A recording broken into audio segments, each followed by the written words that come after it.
अनंतः नित्य सर्वगत और देश काल परिच्छेद का अभाव होने के कारण श्री विष्णु अनंत है।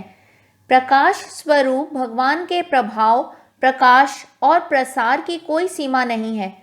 जिस प्रकार अनंत शेषनाग पृथ्वी का भार वहन करते हैं, उसी प्रकार श्री विष्णु संपूर्ण ब्रह्मांडों का भार उठाते हैं। उनका आकार, प्रकार, वैभव और कृपा सब अनंत है, इसलिए श्रीहरि अनंत नाम से अलंकृत हैं।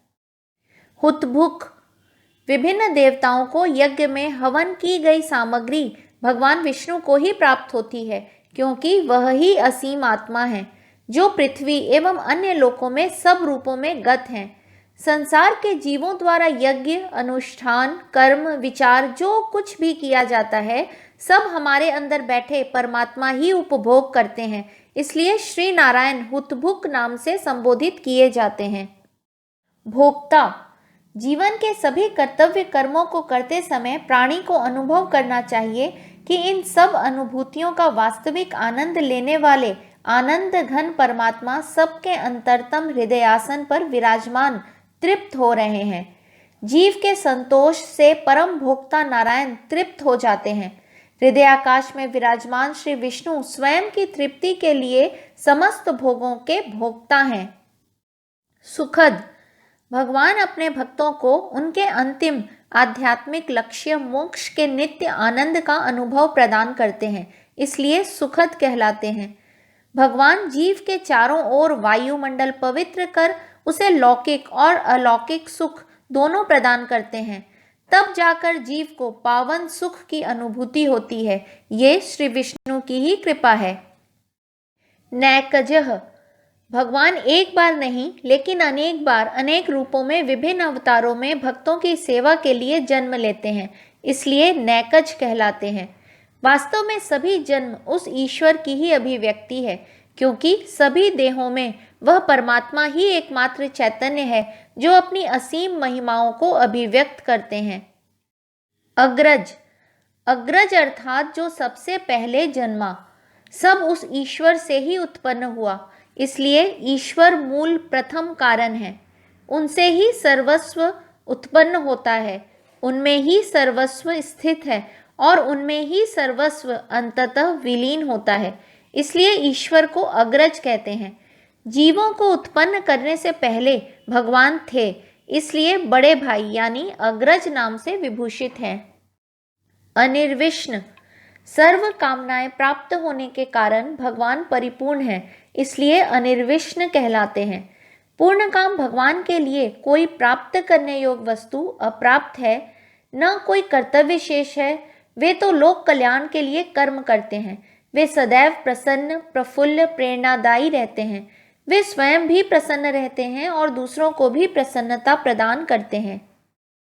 सदामर्षि भगवान असीम रूप से कृपालु और दयालु हैं, इसलिए सदा भक्तों के अपराधों को क्षमा कर देते हैं।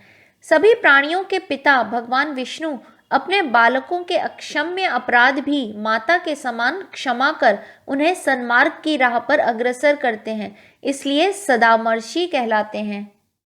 लोकाधिष्ठानम वस्तुओं और प्राणियों से परिपूर्ण विश्व के एकमात्र अधिष्ठान होने के नाते भगवान लोकाधिष्ठानम कहलाते हैं। प्रसन्नता, प्रफुल्लता और उदारता का मणिकांचन योग श्री विष्णु भगवान के लोकनायक स्वरूप के दर्शन कराता है। उनकी कृपा से ही यह सृष्टि सुचारू रूप से चल रही है। अद्भुत वह ईश्वर अद्भुत है, क्योंकि गुरु का उस चैतन्य का ज्ञान देना और विद्यार्थी का उसे समझना सभी आश्चर्य है। बहुतों को तो सुनने को नहीं मिलता और बहुत से ऐसे हैं जिन्हें सुनकर भी समझ नहीं आता। अनंत ब्रह्मांड नायक आलोक सर्वत्र प्रसारित प्रकाशित हैं, लेकिन स्वयं दिखाई नहीं देते, पर उनका शासन सुचारू रूप से चलता है। प्राणियों को उनका आलोक ही दिखाई देता है, मूल स्रोत ज्ञात नहीं होता, इसलिए भगवान को अद्भुत कहते हैं।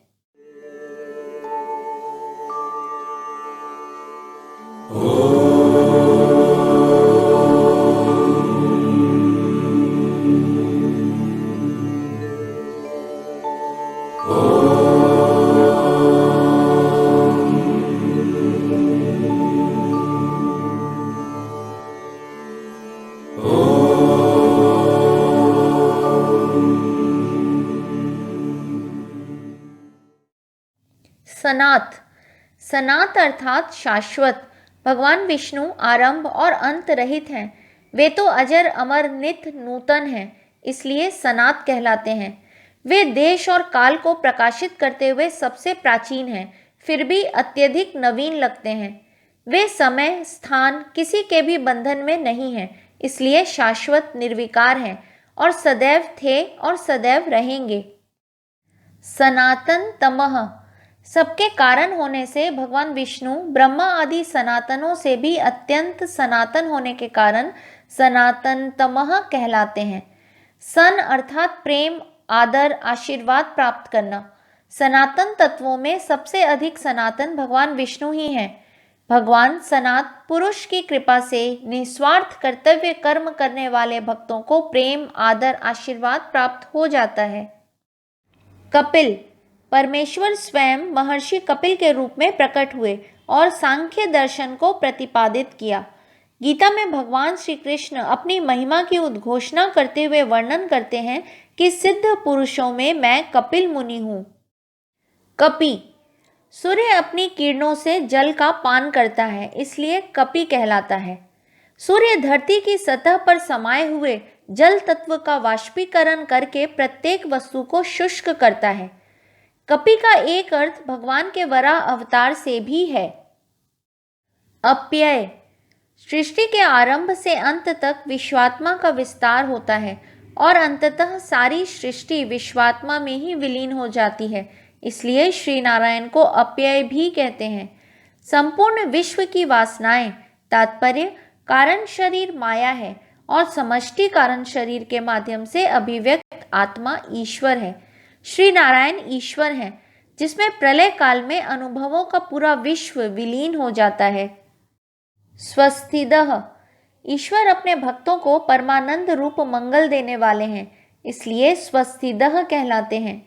सच्चा भक्त वह है जिसने अनंत आनंद की खोज और प्राप्ति में परितोष ढूंढ लिया है। जिस सीमा तक वह हरि तात्पर्य चैतन्य की ओर अग्रसर हो पाता है, उस स्तर तक वह स्वस्तिदः ईश्वर के आनंद के अनुभव में रहता है। स्वस्तिकृत, कृत यानी मंगल करने वाला।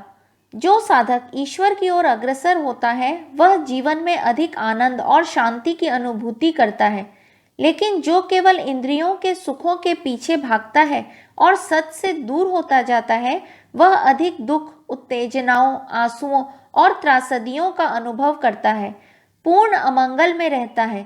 शांति और सुख सिर्फ स्वस्तिकृत ईश्वर की शरण में ही है। स्वस्ति यानी कल्याण स्वरूप। भगवान विष्णु कल्याण के मूर्त रूप हैं। जीवों की स्वस्ति की भावना में परमात्मा का स्वस्तित्व निहित है। परमात्मा तो सच्चित आनंद स्वरूप हैं, उनके पास अमंगलकारी कुछ हो ही नहीं सकता। वे तो कृपा के सागर, कल्याणकारी हैं, सबका मंगल करने में तत्परता से लगे रहते हैं। स्वस्ति भुक, भगवान स्वयं निरंतर स्वानुभूति और दिव्य मांगल्य में स्थित हैं, क्योंकि वह उनका दिव्य स्वरूप है, इसलिए स्वस्ति भुक कहलाते हैं। वे अपने भक्तों पर अनुग्रह बरसाते हैं और उनके हृदय को स्नेह और मंगलमय कर देते हैं। गीता में भगवान कहते हैं, जो अनन्य प्रेमी भक्तजन मुझ परमेश्वर को निरंतर भजते हैं, उनका योग और क्षेम मैं स्वयं वहन करता हूँ। स्वस्ति दक्षिणः, दक्षिणा का अर्थ है उपहार, और जो दक्ष एवं तेज है। ईश्वर के स्मरण मात्र से पुरुष संपूर्ण कल्याण का पात्र हो जाता है, क्योंकि भगवान सबका भला करते हैं। वे अपनी सारी सिद्धियां अपने भक्त को प्राप्त कराते हैं, क्योंकि नारायण ही शीघ्र स्वस्ति देने में समर्थ हैं। अतएव वे स्वस्ति दक्षिण कहलाते हैं। हरि ओम। श्री विष्णवे नमः।